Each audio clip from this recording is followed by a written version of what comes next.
It's not up there, and I guess the goals that I set out for myself to be in this league. Um, I definitely look at the list and saw the list and seen of all the guys that played in this league and the number of guys that play in this league. It's definitely a select few. It's a select company. Um, so in that right, it's special in that right. Um, but I can honestly sit here and say that I've never set out to set scoring records or be a part of a scoring club. You always like to say that you don't reflect in the moment on your all the stuff that you've done. But is this one harder to ignore? I mean, only 6 people. No, it's actually been pretty easy. I haven't really even thought about it, to be honest.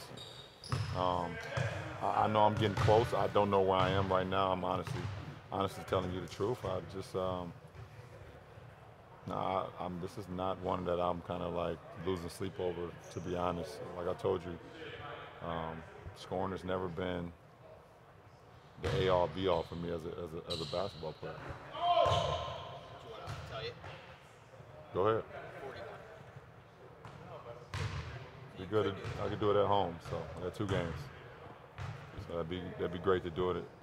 Um, hopefully I don't do it tonight because my kids got school tomorrow. Hopefully I'll wait Saturday. They come to the weekend games. So that'd be pretty cool. You think it means anything to them, To who? the kids? Nah, absolutely not. They can care less. What do you do that you're really impressed with your kids? What do I do? Yeah. What do they like about your basketball They don't tell me. No, they don't tell me. They don't tell me. So I don't know. I just hope that I'm inspiring them. I'm doing something right because they both play ball, and I never put a ball in their hands. They both love ball. They watch ball. They play it on the video game. So, you know, that part has definitely rubbed off on them. So, and anytime they go out in public when they're not with their parents, other parents come up to us and say, "You guys have wonderful kids." So, I can care less about what I do as a basketball player. It's what I do as a father. So, I'm happy with that. I saw you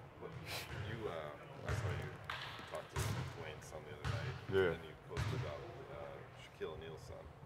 How close you can track your peers' children and how they ascend through the sport? I only track the kids that I've known since they were born. I've known Sharif since he was born. I've known Shakir since he was born, the little brother of Sharif. I've known Zaire since he was born, Zion since he was born, Cayenne, Lil CP. So I track all the kids that I've known since they were born and I was around. Obviously, I was a teammate of Shaq, teammate of D-Wade's. I've been a best friend of D-Wade for a while now, so I've been around them for so long. I've seen the growth of all the younger kids now be like in high school. It's weird to see, Sharif as a high school senior now and Zion Zaire as a sophomore in high school. It's so weird to see that. So, I track those kids and then the kids that be a part of my camps in the summertime that you guys kind of know about, and so. At some point, do they go from being a kid to being like, oh wow, this is a player? I mean, obviously you still have the connection to them as knowing them their whole life, but you start to look at them as a player.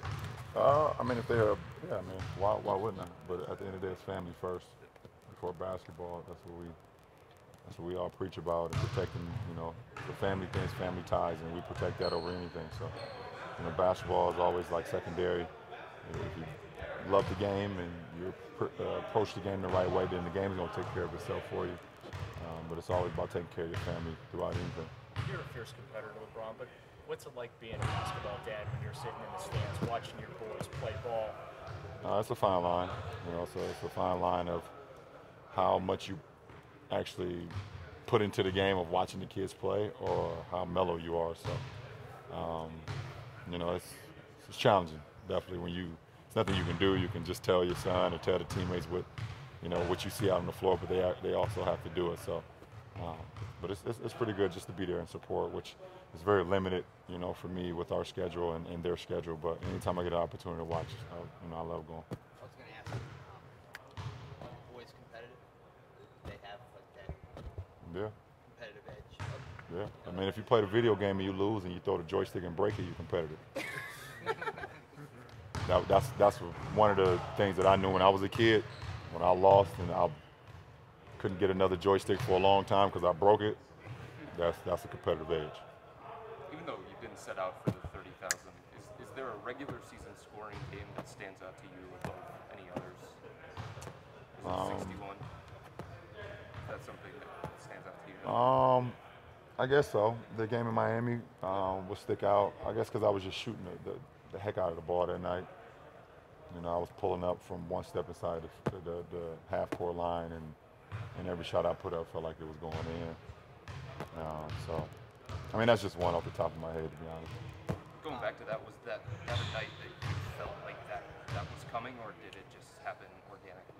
Nah, I don't. No, it just happens. It just happens. It's not like I'm not a player who sets out to say, okay, I need to dominate scoring. You know, for me, I mean, if you know my career, I try to dominate in all facets: rebounding, assisting, you know, defending, getting some block shots, chasing down some defenders. You know, I'm sprinkling some scoring as well. But I'm not. You know, when you categorize who I am as a basketball player, I won't say score. You know, it's too much more attributes to my game, and then you can talk about scoring as well. And you know, and I'm joining an elite company. When I walk into the 30-point club, they're gonna look at me like, "What are you doing here?" I ain't supposed to be there. This is game number 44, I think. Yep. Played the first 43. So you're halfway home. Do you have any visions of for the first time going all 82? Nah, but I told you I want to play every game. And if my health continues as it is right now, then that's what it is. Hey, Brian, back to 30K. What do you think Frankie and Coach Drew and Dan Brown will think? Coach Danbra, I will say he knew it. He was one of the first ones to tell me I was going to be an NBA player. He told the media I was going to be an NBA player when I was a freshman in high school, and I didn't believe him. He said I was the best basketball player he had ever seen at 14, and I didn't believe him. You know, Coach Drew and you know, Frankie would probably say the same. You know, and you know, I just hope that I'm making them proud still. You know, they taught me the game. You know, Frank Walker introduced the game of basketball to me, taught me how to make a left-hand layup for the first time. And I mean, now that's pretty much all I do in the paint a lot if I'm not dunking and shooting left-hand layups. So he taught me that. Coach Drew taught me what it means to have brotherhood and play for somebody and play with a meaning. And then Coach D stressed the competitive, like, you know, if you don't die for the game, then why are you playing it? And all those three coaches just basically just set me up the best way they could, and I just try to take advantage of it. So I hope I'm making them proud still to today.